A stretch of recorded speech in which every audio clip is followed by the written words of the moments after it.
Just another secretary carrying a torch for a boss. Another bad lead, Dutch. You checked on it next morning. Well, that's that, Shadow. Okay. But there's still the grass widow. She's smart. Judy Fleetwood. Look, she was in Reno getting a divorce. Cleaning service is good, and that glove might fit her. Okay. Well, anyway, we're getting near the end, aren't we? You won't say uncle, will you, Dutch? Nope.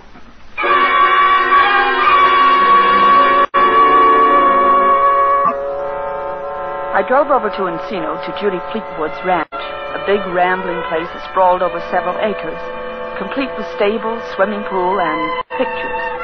The one above the mantel was an oil of Judy herself, but a modest photograph on the desk below was the real eye-catcher. It was Jimmy. So you're Sarah Conway. Yes. Well, this is cozy. Sarah the winner. Judy the loser meet like two ladies and talk about the battle. What do you have? Oh, nothing, thank you. Oh, prim, too. Cheers, Toots. What are you doing here? Well, I'd like to have you over for dinner. Say, tomorrow night? I think that would be positively nostalgic. Want me to bring someone with me? If you wish, yes. Well, the guy across the road just left his wife. Shall I bring him along? Well, anyone you want. Yeah. You know what? I only wanted one guy, and you got him. Have a drink. This is quite an occasion, meeting you after seeing so much of you. After seeing so much of me? Sure. Last year, every time I was out with Jimmy, I'd see you lurking in the bushes somewhere. Where's your magnifying glass and bloodhound? I didn't like doing it, Miss Fleetwood. It was a job. You made it pay off, honey. No, come off it. Tailing a man, getting the dope on his private life, then scaring him into marriage. That's a lie. It is it? The night Eloise died, I went to see her. You were with her the night she died? That's what I said. And she told me she was more scared of you than any of us. Oh, you're good, sister. You're real good. But you're not going to keep him. Do you hear me? It would have been me if you hadn't interfered.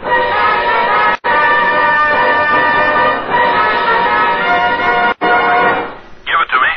Dutch, Judy Fleetwood was there the night Eloise died. She told me so herself. That's how smart she is. Good. Anything else? Well, I didn't get a chance to find out about the glove. I got so mad. I found the glove, Shadow. What? Yeah, the other flame blue glove. Well, where'd you find it? Where every dame, even the smartest one, can lose a glove when she's driving a car. Tucked down on the cushions. Oh, I see. Cost me a lot of time and money, Shadow, but I expect to get it back. Girl who owned that car got lots of money, loaded. Well, what happens now? We'll wind it up tonight, Shadow. You know that little house outside the gate to the Fleetwood dame's place? Yes. Meet you there at 9. Oh, I have to hang up. Sarah. Goodbye, Mr. Dameron. Who are you talking with? Oh, just a friend. Jimmy, do you think I'm lying? 2 nights ago, you were having dinner with Louise Gowans. She'd just come in from Hawaii. Yes. Louise called me at the office today. She tried to get you at home. She told me she just got in today from New York. Well, Sarah? I hoped you wouldn't catch me, darling. Actually, I had to meet a man. Well, it was for your birthday. A surprise. It's hard to keep up with you sometimes, Sarah. Who do we know drives a gray coupe? I know you once owned one, but Well, I'm sure I don't know. Coming home twice now, I've seen him sitting in it. Seemed to be interested in our house. Thought he might be your doctor. My doctor? Oh, what are you talking about, Jimmy? Migraine headaches, darling. Oh. Millicent shouldn't have mentioned it. They're really nothing. It's funny. Eloise used to have migraines. Here. What are those? Take 2 of these. Put you right to sleep. I don't want you to suffer anymore. You shouldn't take too many of these, of course. Well, that's awfully sweet, Jimmy, but I feel perfectly fine. Do as I say. Here, take them. But Jimmy, dear. All right. Now, go on up to bed. Sarah, I'm sorry I found out about my birthday surprise. Yes, darling. I'll have to plan a surprise for you someday, won't I?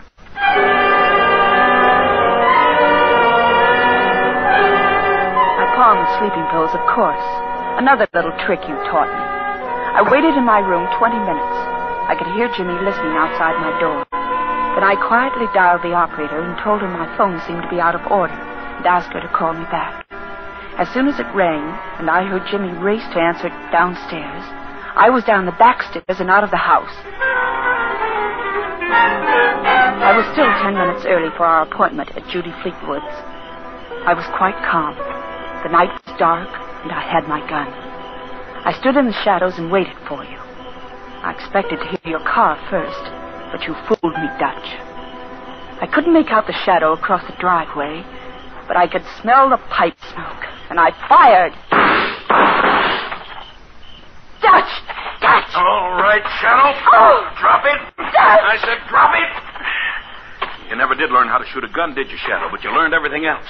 It's money you want, isn't it, Dutch? What good would it do me, Shadow? I'd be asking for something like this every time I came around to collect from you. And you might learn to shoot straight after a while. So, this is it, Dutch. This is it, baby. I've got the glove in your old car, the mate to the one you left in Eloise's room the night you fed her those pills. Even got you now on attempted murder. Nothing much for me to say, is there? Nope. That enough for you, Lieutenant? I guess it is. Sarah Oliver Conway, you're under arrest for the murder of Eloise Conway.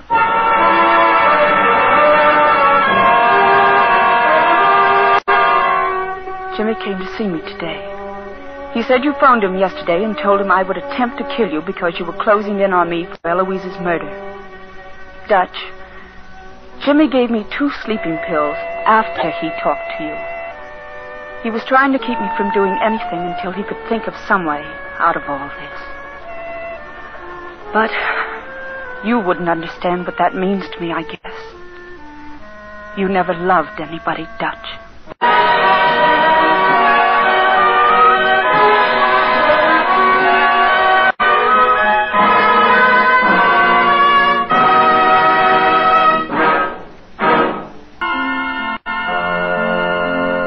Tonight's transcribed suspense play was produced and edited by William Spear and directed by Norman MacDonald.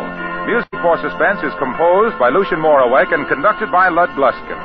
The Flame Blue Glove is an original radio play by Lois E.B. and John C. Fleming. Adapted for Suspense by E. Jack Newman. Lana Turner appeared by arrangement with Metro-Goldwyn-Mayer, producers of Dore Sherry's Battleground, starring Van Johnson, John Hodiak, Ricardo Montalban, and George Murphy. For the second consecutive year, Lana Turner has been named the most popular star by the readers of Modern Screen magazine in its motion picture popularity poll.